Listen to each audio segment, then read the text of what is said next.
When Mokaku took the stage and began to speak about the 3D atlas, the atmosphere was heavy with anticipation. The atlas had been whispered about in scientific circles for months, often painted as an advanced mapping system, meant to revolutionize how humanity approached data, space exploration, and global observation. Many believed it was simply a new technological tool, another in a long list of innovations poised to quietly enhance human progress. But Kaku's revelation shifted the ground beneath those expectations. What he unveiled was not a map in the conventional sense, not a catalogue of stars, and not even an atlas of earthly terrains. Instead, the 3I Atlas was a framework that reshaped the very idea of what could be charted, and perhaps more importantly, who would have access to those insights. This object, he explained, was simply a piece of another solar system that was expelled and had been traveling through interstellar space for hundreds of millions of years, perhaps billions. We don't know. We don't see that in our solar system. None of the asteroids in our solar system look like that. So it's very puzzling how it could have obtained this shape, because it has anomalies. It moves on a trajectory that is very unusual. It is aligned with the orbit of the Earth around the Sun, and will get extremely close to the inner planets, like Jupiter, Mars, or Venus. It will arrive closest to the Sun when the Earth is on the opposite side, so we won't be able to look at it. That's the point where a spacecraft could make a maneuver to slow down. It's coming from the direction of the Milky Way galaxy, the center, where the sky is crowded with stars. That's why it took a while to notice it. He began by outlining the assumptions that had built up around the atlas. Most scientists and engineers assumed it was an ambitious data integration project, designed to unify streams of information from satellites, ground-based sensors, and deep space probes into a seamless interface. Governments and corporations alike had been quietly preparing to leverage it for economic and strategic advantage. The mystery interstellar object spotted by astronomers last week could be the oldest comet ever seen. It's only the third time we've detected an object from beyond our solar system. Kaku revealed that this common narrative, while convenient, barely scratched the surface of its true function. The 3 Atlas was not about charting the known world. It was about charting the unknown in ways that bypassed traditional methods altogether. Instead of passively recording information, it actively modeled possibilities. It was not a static atlas, but a living architecture of potential realities, a system that could anticipate and simulate scenarios far beyond current comprehension. The audience reacted with visible unease. A map that did not merely show where things were, but where they could be, was a radical shift.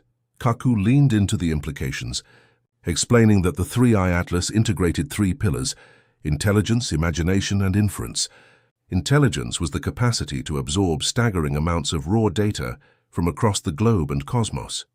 Imagination allowed it to construct hypotheses, not unlike the creative leaps humans make when faced with incomplete information. Inference was the final stage, where the system tested the plausibility of those hypotheses against physical and mathematical laws. The result was a self-correcting, adaptive atlas, not of places already fixed, but of possibilities unfolding. The implications were profound. Traditional atlases and data systems are descriptive, capturing what exists at a given moment. The 3I Atlas was generative, creating a dynamic spectrum of outcomes that challenged the idea of certainty itself. This meant predictions of environmental collapse or technological breakthroughs would no longer be vague projections, but fully fleshed-out models one could explore as if they were already real. Kaku made it clear this was not science fiction, but the natural consequence of accelerating computation and quantum-level modeling. Where others saw data points, the Atlas saw futures. One of the most startling aspects Kaku addressed was how the 3I Atlas blurred boundaries between science and philosophy. If humanity could explore a range of possible futures as though they were mapped terrains, the question of choice became central. Which path would be pursued, and who would decide? This was not simply a tool for scientists. It was an engine for civilization, one that could tilt the balance of geopolitics, economics, and even cultural identity. Kaku described it as standing before a library where every book represented a version of history yet to unfold. The danger was not in accessing this library, but in becoming beholden to it, letting its models dictate decisions rather than guide them. He drew attention to how the atlas could alter humanity's approach to climate change. Traditional models project likely outcomes based on emissions and feedback loops, but the atlas could present entire immersive scenarios, allowing leaders to walk through worlds devastated by inaction or worlds transformed by sustainable choices. This immersion could become a tool of persuasion unlike any before it, shaping policy not through abstract graphs, but through experiential inevitability. Yet Kaku also warned of the risk. If leaders began to treat these simulations as certainties, they might close off the unpredictability that makes human innovation possible. The potential applications in space exploration were equally dramatic. With the 3Y Atlas, distant exoplanets could be modeled with startling fidelity, extrapolating atmospheres, landscapes, and even potential life forms based on fragmentary signals. Humanity would not need to wait centuries for probes to travel vast distances. Explorers could step virtually into these alien worlds and prepare missions with uncanny accuracy.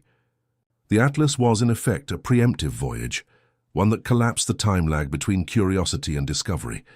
But Kaku's emphasis was not on triumph, it was on caution.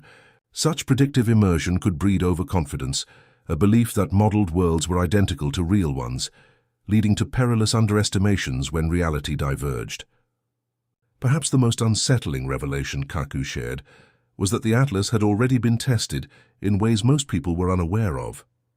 He described experiments where it simulated global economic shifts, predicting ripple effects with chilling precision. Entire strategies were altered based on its output. In some cases, nations quietly adjusted policy long before the public knew why. The Atlas had, in effect, begun shaping the present through its visions of the future. This confirmed that it was not just a scientific tool but a political force already influencing the course of events. Kaku's tone alternated between awe and warning. He reminded his listeners that every great leap in human capability, from the printing press to nuclear energy, came with unforeseen consequences. The 3 Atlas was no different, except that its scope extended into the fabric of possibility itself. By redefining what could be known and anticipated, it risked eroding the very spontaneity of human decision-making. If everything felt pre-mapped, would humanity still take risks, or would it retreat into the comfort of probability? He reflected on the cultural and existential dimensions. The Atlas's ability to model possible futures raised unsettling questions about free will. If people could see the paths that lay ahead, how would it affect their sense of agency? Would individuals still believe in shaping their destinies, or would they resign themselves to paths that seemed inevitable?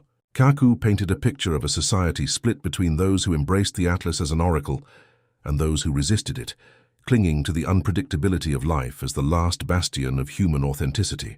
As the revelations unfolded, it became clear that the 3 Atlas was not what people thought it was, because it was not bound to the category of a tool at all.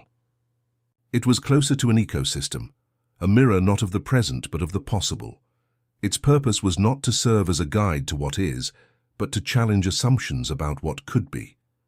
Kaku emphasized that humanity stood at a crossroads, with a choice to treat the Atlas as either a compass or a cage. Its transformative potential was undeniable, but so was its capacity to distort.